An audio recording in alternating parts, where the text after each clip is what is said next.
এই যে সাহেব, এক গ্লাস শরবত খেয়ে যান। ছোট, তুই শরবত খাবি? না বাবা, আমি খাবো না। না ভাই, আমাদের শরবত লাগবে না। বাবা তুই এখানে 2 মিনিট দাঁড়া, আমি আসতেছি। ঠিক আছে বাবা। আজকে পুরোটা দিনে এক গ্লাস শরবত বিক্রি করতে পারি না, গলাটা একবারে শুকিয়ে আছে। যদি এখান থেকে এক গ্লাস শরবত খাই তাহলে তো মালিক আমাকে অনেক কথা শোনাবে। ভাই আমাকে 1 গ্লাস শরবত দেন।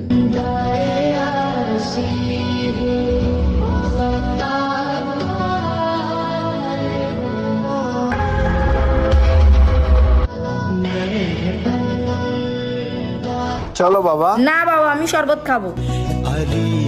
ভাই আমাদেরকে 2 গ্লাস শরবত দেন।